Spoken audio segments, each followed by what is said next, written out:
নমস্কার, আমি তনয় হালদার। আমি চলে এসেছি আমার রান্নাঘর থেকে আরেকটা নতুন রেসিপি নিয়ে। আলু পটলের তরকারি আজ আমি রান্না করব। আলু পটল নিয়ে খোসা ছাড়িয়ে নিয়েছি, খোসা ছাড়িয়ে পরিষ্কার করে ধুয়ে ডুমো ডুমো করে কেটে নিয়েছি। এবারে আমি আলু আর পটলটাকে ভেজে নেব। তার জন্য আমি একটা ফ্রাই প্যান বসিয়ে দিয়েছি। ফ্রাই প্যান গরম হয়ে গেছে। এখন আমি ফ্রাই প্যানে আলু পটল ভাজার জন্য দিয়ে দিচ্ছি পরিমাণ মতন তেল। তেল গরম হয়ে গেছে। এখন ওই তেলেতে আমি দিয়ে দিলাম কেটে রাখা পটলগুলো দিয়ে আমি পটলগুলোকে একটু নেড়ে ছেড়ে তেলের সঙ্গে মিশিয়ে নিলাম। এরপরে আমি এর মধ্যে দিয়ে দিলাম পরিমাণ মতন নুন, পরিমাণ মতন হলুদ। এবারে আমি নুন আর হলুদটাকে ভালো করে নেড়ে ছেড়ে পটলের সঙ্গে মিশিয়ে পটলগুলোকে লাল লাল করে ভেজে নিলাম। পটলগুলো তুলে নিয়েছি, যেটুকু তেল ছিল তার মধ্যে আমি আলুগুলোকে দিয়ে দিলাম। ডুমো ডুমো করে কেটে রাখা আলুগুলোও আমি এবারে লাল লাল করে ভেজে তুলব। আলু ভাজা হয়ে গেছে লাল লাল করে। এবারে আমি আলুগুলোকে তুলে নিলাম। আলু পটল তুলে নেওয়ার পরে যেটুকু তেল ছিল ওটুকু তেলের মধ্যে আমি দিয়ে দিলাম চিংড়ি মাছ।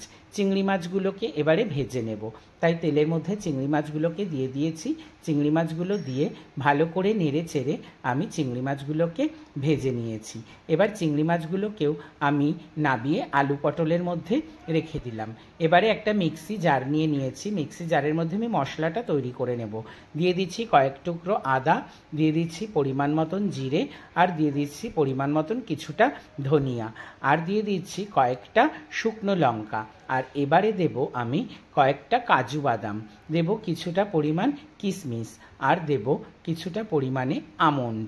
জল দিয়ে আমি একটা স্মুথ পেস্ট তৈরি করে নেব। মশলা রেডি হয়ে গেছে। এবারে আমি এদিকে কড়াই বসিয়ে দিয়েছি। কড়াই গরম হয়ে গেছে। কড়াইতে দিয়ে দিলাম আমি পরিমাণ মতন তেল। তেল গরম হয়ে গেছে, তেল থেকে ধোঁয়া বেরোচ্ছে। এখন আমি এর মধ্যে দিয়ে দেব ফোড়ন। ফোড়নে দিলাম গোটা জিরে, শুকনো লঙ্কা, তেজপাতা। ফোড়ন থেকে সুন্দর গন্ধ বেরিয়ে গেছে। এখন আমি এর মধ্যে দিয়ে দিলাম বেটে রাখা মশলা। মশলা দেওয়ার পরে দিলাম পরিমাণ মতন নুন, দিলাম পরিমাণ মতন হলুদ গুঁড়ো, আর দিলাম পরিমাণ মতন লঙ্কা গুঁড়ো। এবার সব কিছু একসঙ্গে মশলার সঙ্গে মিশিয়ে নেড়ে চেড়ে আমি মশলাটাকে কষিয়ে নেব। মশলা কষাতে থাকবো ততক্ষণ যতক্ষণ না মশলা থেকে তেল বের হয়। মশলা থেকে তেল বেরিয়ে এসেছে, মশলা কষা হয়ে গেছে। এবারে আমি এর মধ্যে দিয়ে দেব ভেজে রাখা আলু, পটল আর চিংড়ি মাছ।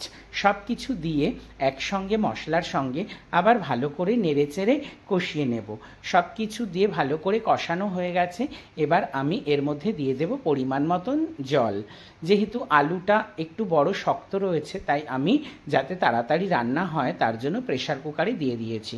প্রেসার কুকারে একটা সিটি পড়লেই রান্নাটা হয়ে যাবে। প্রেসার কুকারের মধ্যে দিয়ে প্রেসার কুকারটা ভালো করে চারপাশটা মুছে নিলাম। তারপরে প্রেসার কুকারে সিটি দিয়ে প্রেসার কুকার নামিয়ে রেখেছি। প্রেসার কুকার ঠান্ডা হয়ে গেলে ঢাকনা খুলে নিয়েছি। দেখো, আলু পটলের তরকারি একদম রেডি। কি সুন্দর কালার হয়েছে আর খুব সুন্দর গন্ধ ছেড়েছে। এখন আমি এর মধ্যে দিয়ে দেব 1 চামচ পরিমাণ মতন ঘি, আর দিয়ে দেব বেটে রাখা গরম মশলা। এই বেটে রাখা গরম মশলাটুকু আমি এর মধ্যে দিয়ে একটা খুন্তির সাহায্যে ঘি আর গরম মশলা ভালো করে মিশিয়ে দিলাম। আলু পটল একদম রেডি সার্ভ করার জন্য। এবারে আমি একটা পাত্রে ঢেলে নিয়েছি আলু পটল, একটা দুপুরের আর একটা রাত্রের। এবারে খেয়ে দেখব। ভাতের সঙ্গে মেখে খেয়ে দেখলাম, উফ, দারুণ দারুণ স্বাদ হয়েছে। এভাবে তোমরা আলু পটল রান্না করে খেয়ে দেখো আর আমাকে জানিও কেমন হলো। টাটা।